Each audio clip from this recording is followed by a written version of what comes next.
I'm gonna share with you guys the most important concept I have ever discovered in Jiu Jitsu. Honestly, this is something I've been working to discover the last 15 years of my career. So I'm gonna start off by explaining how I discovered it first, because I think understanding the process of how to discover something like this is almost as useful as the idea in of itself. And then I'm going to explain how to use the principle and tons of different examples and step-by-step systems to implement it. So it all started when I began studying the legendary competitor, Leandro Lo. Leandro had a unique style of jiu-jitsu with super fast toreando passes, insane knee cuts, unsweepable balance, and the interesting fact that he seemingly never broke collar grips, when so many other top competitors do. We'll talk about this more later. Beyond all the techniques, Leandro seemed to have an ability to make jiu-jitsu just look effortless. I was dedicated to figuring out exactly what it was that he was doing that was so different than everyone else. So in 2012, I actually got a chance to meet Leandro Lo at the Worlds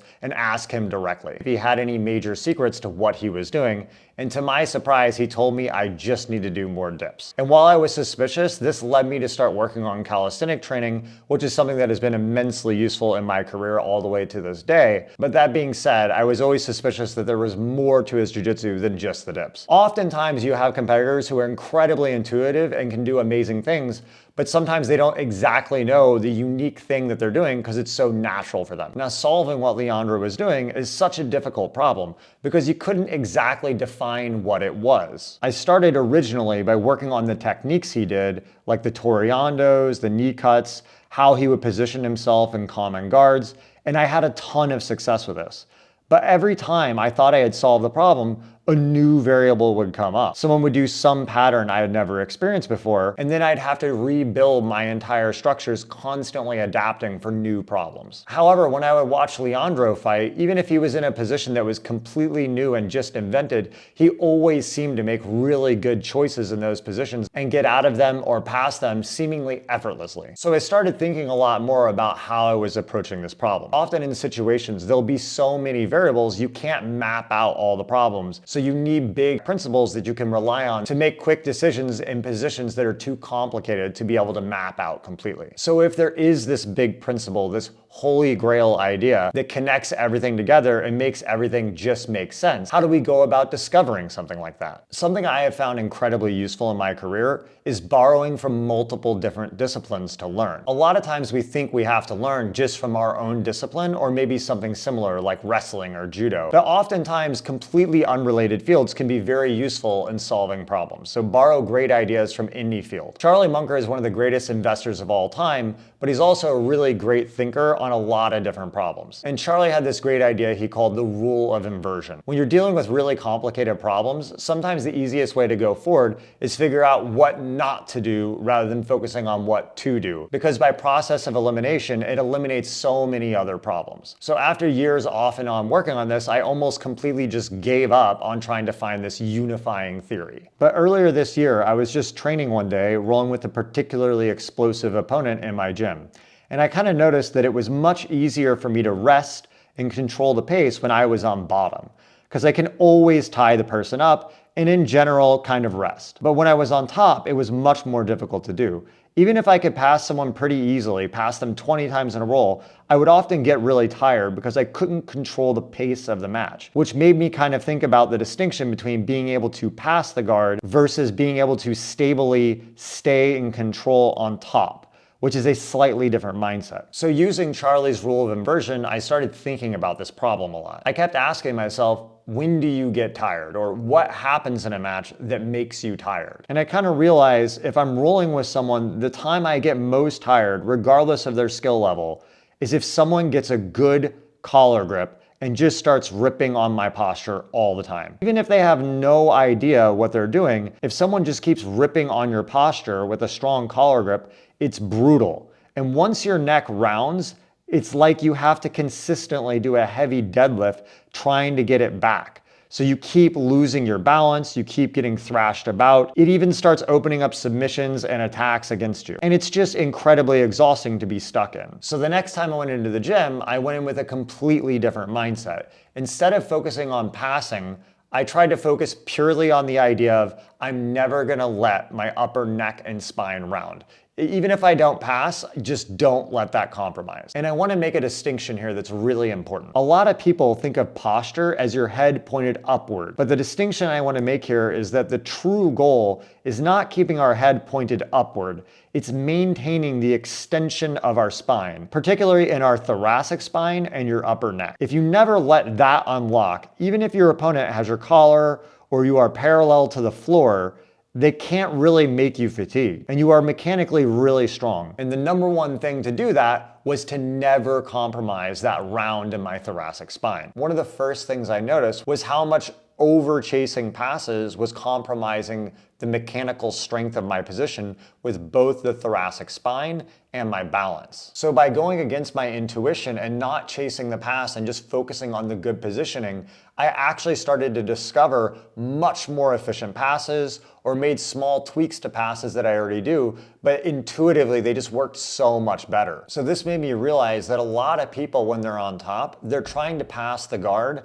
out of fear of being in the guard, because they feel like if they're trapped in the guard, there's a danger they're going to get swept or submitted. So if they get around the guard, they don't have to worry anymore. The thing is that passes are not always available. You can only do certain passes at specific moments. If the guy's legs are not in the right configuration, you can't do it. So by shifting your focus to maintaining good body positioning with thoracic spine extension and balance, you then switch into a more calm state, which then changes your passing to more of an opportunistic mode of passing where I maintain control. I'm comfortable in all the common guards because I structurally know how to position myself, and then I can capitalize on passes when they become available. So now I'm going to go through the major aspects of this and how it fundamentally shifts all of your choices and behavior when passing the guard. From where you place your hands, from the way you stand, how you position your body, and the guard passes you choose to go for. And then we're going to go through specific situations you can practice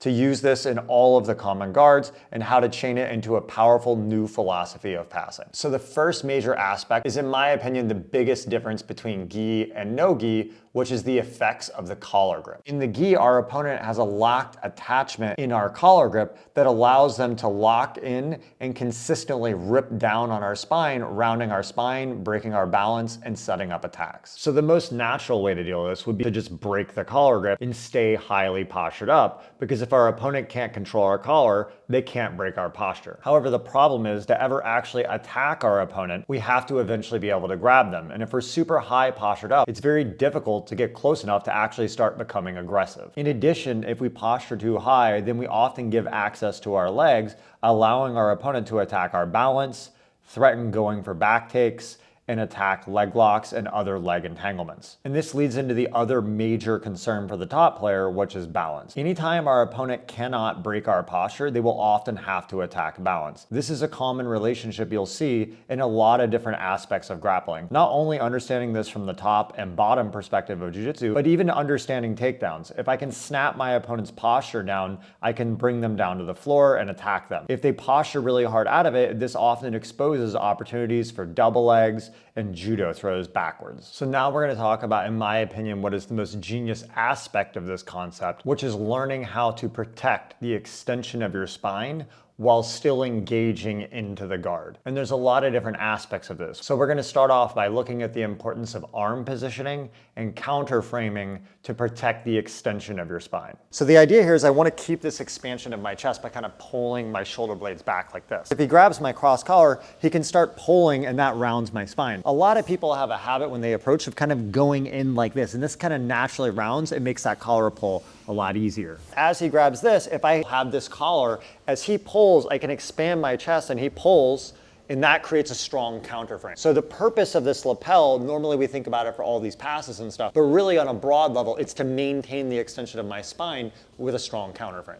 Because this is a broad principle, what we push on can move and change a lot. So for example, if my opponent has my collar and his leg is a little bit closer, often I can use the pant leg as a counter frame as well. So here like this, at this angle with my arm here, as he pulls really hard, I have a really strong counter frame, and that protects the expansion of the chest. But notice, for example, if his leg is a little bit closer to me, if I grabbed here, now this doesn't create a strong counter frame because the leg is a little bit too close to me. As he pulls here, you see I get broken over this. So either his leg has to be back enough or I extend it, or if it's a little bit too overextended, then I would progress to the rib, the lapel, it could even be the shoulder. Again, that's the big idea with principles is the grips and the details we use can adjust, but the core principle stays the same. So now we're going to talk about what I just call the tripod effect, and it's basically highlighting the relationship between extension of the spine and balance, and they're heavily correlated. So for example, as I mentioned before, if I lose the extension of my spine and I lose that, I start losing my balance automatically. Same thing in judo if someone snaps you down. But the opposite is true as well. If I lose my balance somehow, if I don't have a frame here and he starts pulling, once I start losing this, it's very hard to not let my spine round.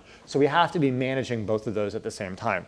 So as we said before, we have a counter frame when he grabs this cross collar here, which could either be pushing on the lapel, the armpit, could be the leg, but this arm matters too, right? And the legs will matter as well. We'll talk about that more later. But for example, here, if I post it on the floor, you can see, like real quick, it's like I've created a nice tripod, right? So my lower body is one leg and the arms are the two other legs. So I have great counter force against a pull this way to maintain that extension of my spine.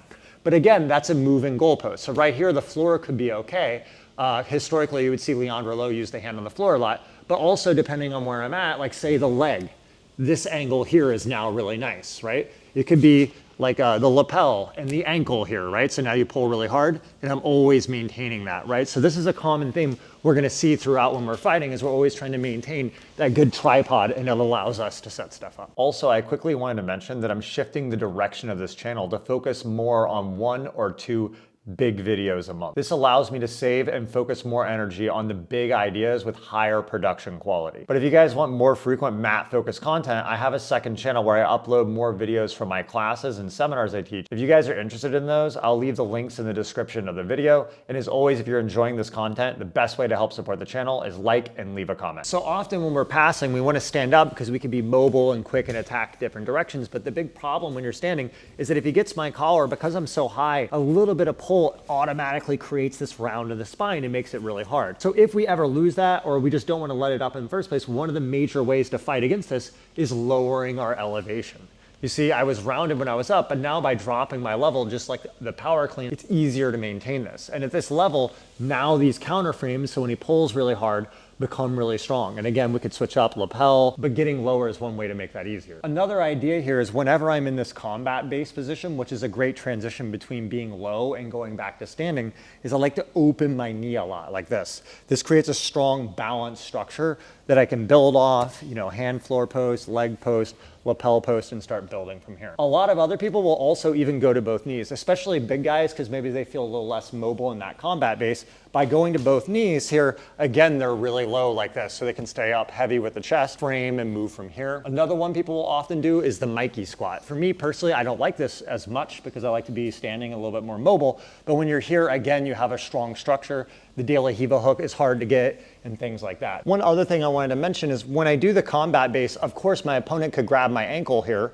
right? And he gets De La Riva guard. But my job here, I don't care as much about him getting my ankle or going to De La Riva guard. My main focus is maintaining the extension of my spine. So if putting my foot here gives me more protection of that, I'm totally okay with that. And that's one of the big aspects of the system, which we're gonna talk a lot more about later when we discuss passing the De La Riva guard. So as I said before, when you're standing, one of the main benefits is you can be quick and move side to side and dynamic. But the main problem, as we said, is if he gets my collar and I'm high, it's easy to pull me and break posture. So this idea of standing incredibly wide is so useful. If I'm up here and I wanna grab his legs, it's really hard without rounding, right? So by standing wide, I allow myself to lower my level while maintaining the extension of my spine. From this angle here, it's much easier to grab the legs. So if he tries to go for my cross collar here like this, at this angle, see that really perfect extension of the spine.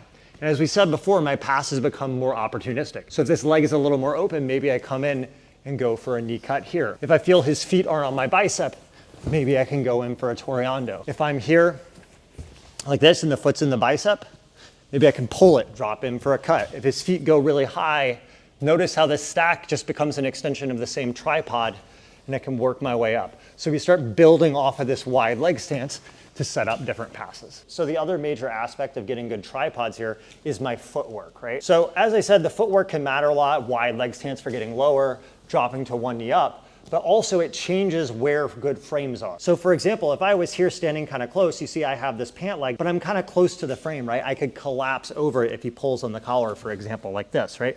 So either A, I would have to change my hand position higher to create a good counter frame, or by backing my leg up, I create a better frame. So my leg work actually changes where good frames are, right? And again, this is something that, because there's so many variables, you want to develop a good intuitive feeling for. So when I'm fighting here like this, I can kind of change my angle, see where openings start to go, right? And then I can start kind of creating openings and moving. One additional point I wanted to make here is that I don't always have to be driving on these legs. And in fact, when I drive on the legs, I don't lean on him. I'm trying to maintain my balance flat on my feet. So this is here in case he grabs my collar so that I can counter frame but still keep my weight on my feet. If he doesn't grab my collar, then I actually don't have to drive. In fact, sometimes just being here stationary, because there's no threat to my posture, allows me to be way quicker with my movement. So in part 2 of this series, I'm going to break down how this principle can be used to understand and stop every major guard in Jiu-Jitsu. Not only to defend against their attacks, but how you can use it to powerfully set up attacks and fundamentally change how you approach and understand almost every guard in Jiu-Jitsu. And again, if you guys like this video, please leave a comment and let me know what you thought of this format. Thanks a lot.